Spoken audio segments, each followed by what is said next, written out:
ফেনী সদর উপজেলার সরস্বতী ইউনিয়নের পশ্চিম দেবীপুর মিয়াজি বাড়ির প্রবাস ফেরত যুবক মোহাম্মদ নয়নের ওপর অতর্কিত হামলার ঘটনা ঘটেছে। সোমবার স্থানীয়ভাবে সালিশ ডাকার পর এই হামলার ঘটনা ঘটে।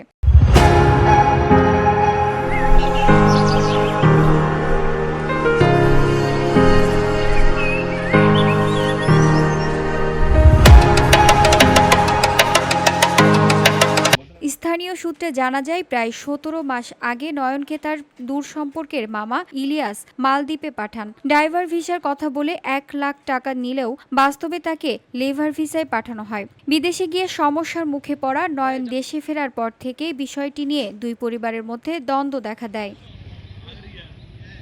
অভিযুক্ত ইলিয়াস জানান, নয়নকে পরিবারের সচ্ছলতার জন্যই বিদেশ পাঠানো হয়েছিল, কিন্তু সেখানে নয়ন মারামারিতে জড়িয়ে জেলে যায় এবং পরে দেশে ফেরত পাঠানো হয়। তিনি দাবি করেন, আমাদের বিরুদ্ধে মিথ্যা নাটক সাজানো হচ্ছে, বরং উল্টো আমাদেরকেই মারধর করে উস্কানি দেওয়া হয়েছে।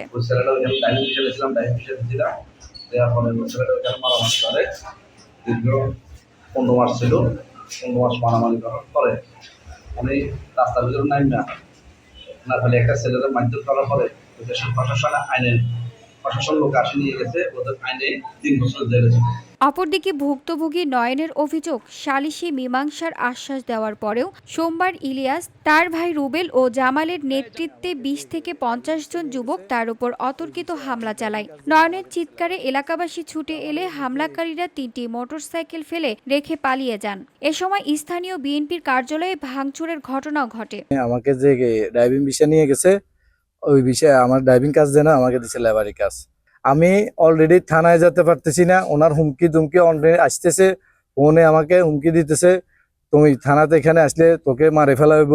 আমি আর কি করবো? আমি প্রশাসনের কাছে, জনগণের কাছে, সবার কাছে আমি আর আগ্রহবর্ধন, আমাকে যেন নিশ্চয়তার কিছু দেয়। আমার জীবনেরও ভয় আছে।